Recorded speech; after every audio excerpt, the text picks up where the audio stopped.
Mesmo sendo considerada tardia, porque aconteceu principalmente no século XX, a industrialização também pegou o Brasil. Não só pegou, como conseguiu um espaço para se desenvolver grandemente, de tal modo que ali pela década de 70, a indústria respondia por mais ou menos 20% da economia brasileira. Só que, da mesma maneira que a industrialização nos pegou, nós começamos a sentir os efeitos da chamada desindustrialização, que começou a acontecer de maneira mais intensa entre o final da década de 90 e daí para frente. Mas o que será que aconteceu para que esse cenário nos mostrasse, por exemplo, que em 2018 a participação da indústria se restringia a mais ou menos 11% do PIB? O que será que aconteceu? Falta de financiamento, de incentivo externo ou incentivos estatais? Concorrência com produtos de maior tecnologia do exterior? Ou então busca por mão de obra mais barata? Ou será que outros fatores também podem ter atrapalhado a expansão e o desenvolvimento do espaço industrial neste alinhamento necessário com o século XXI? Por essa questão, a gente vai conseguir perceber alguns destes possíveis problemas que podem ter contribuído para este quadro de desindustrialização que acontece, aliás, de maneira galopante. Vem comigo!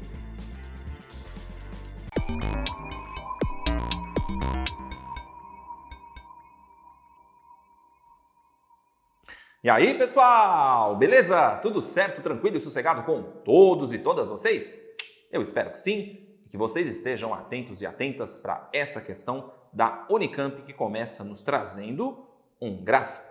Um gráfico cujo título é Evolução da participação relativa das exportações por fator agregado, considerando o intervalo entre 2005 e 2015.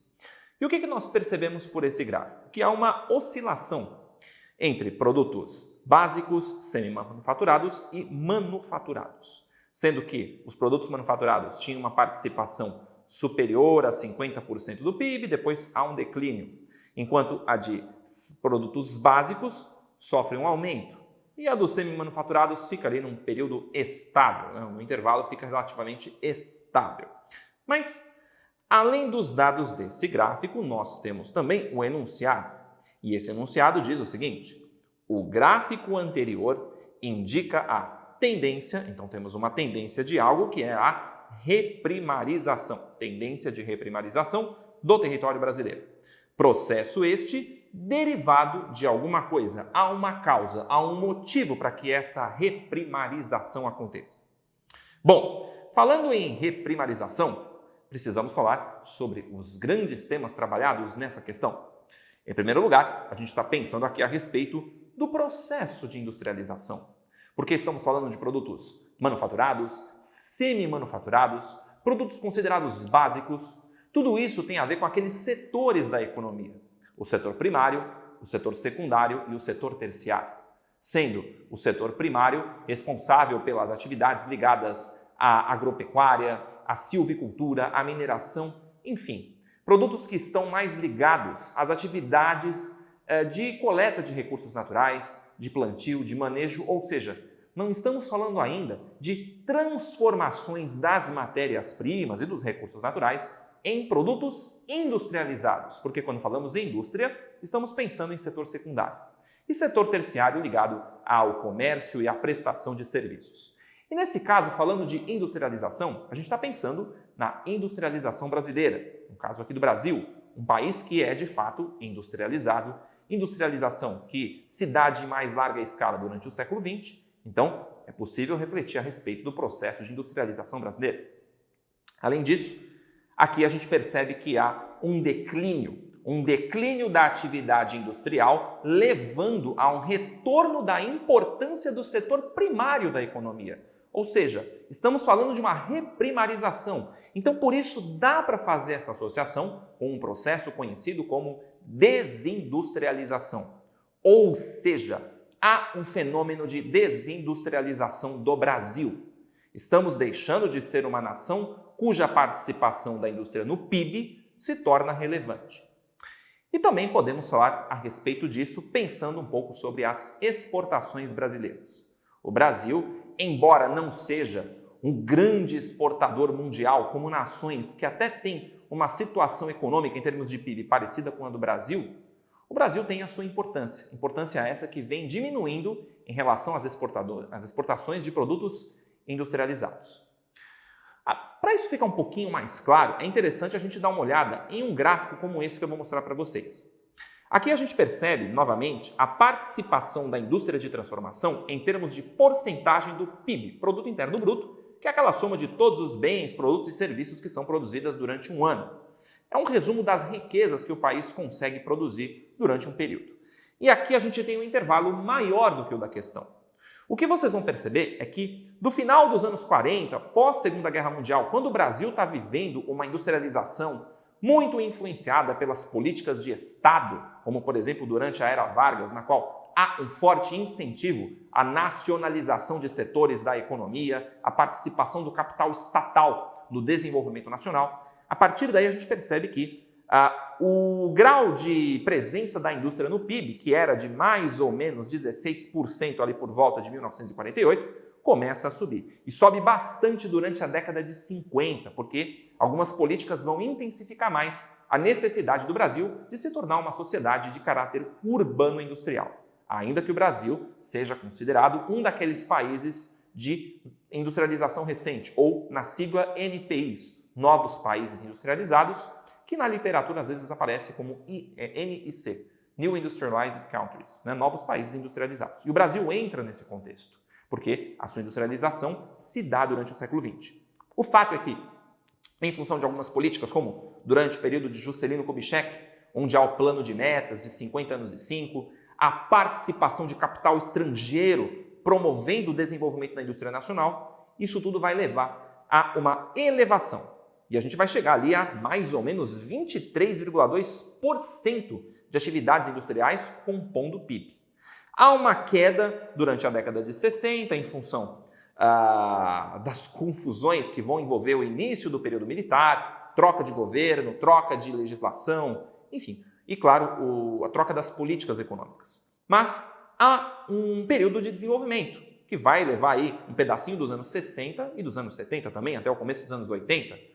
E o Brasil vai também se industrializar bastante nesse período. Durante ali a década de 70, né, ali por volta de 76, a gente chega a 26%, 26,8%.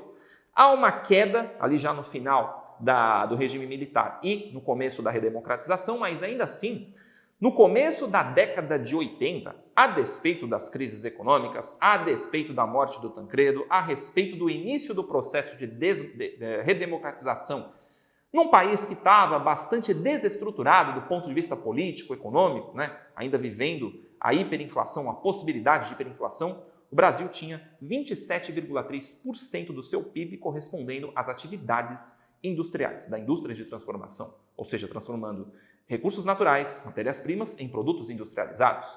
Então, o Brasil chegou a seu apogeu ali por volta de 1985. E a partir daí, há um declínio. Declínio esse que vem sendo observado, mesmo com um pequeno aumento ali no início dos anos 2000, ainda assim há um declínio da atividade industrial. Então, e isso, claro, gente, tem a ver com fatores históricos, porque, como eu disse para vocês, o Brasil é sim um país industrializado. Se tornou um país industrializado, mas um país de industrialização recente. E com isso o Brasil conseguiu formar o seu parque industrial. Indústrias siderúrgicas, metalúrgicas, automotivas, setor de petróleo e gás, setor químico, setor de alimentos, bens de consumo duráveis, não duráveis, enfim. O Brasil conseguiu formar o mais complexo e moderno parque industrial de toda a América Latina e provavelmente também do Hemisfério Sul durante um período. O fato é que havia uma vontade, havia um desejo durante aquelas décadas de 40, de 50, de 60, de trazer uma visão que a gente chama de nacional desenvolvimentista, uma participação ativa do Estado para que houvesse o desenvolvimento nacional. Até por isso, órgãos como o BNDES foram criados. E, claro, com a participação das empresas estatais, a participação do capital estrangeiro e também das indústrias privadas brasileiras, obviamente que tudo isso acabou contribuindo bastante para que a indústria tivesse uma participação importantíssima no PIB e o Brasil se tornasse uma nação altamente industrializada, mesmo sendo um país cheio de contradições que se traduzem na elevada disparidade socioeconômica e na concentração de renda. E nos últimos anos o Brasil até tinha algumas atividades consideradas bastante nobres do ponto de vista da tecnologia industrial.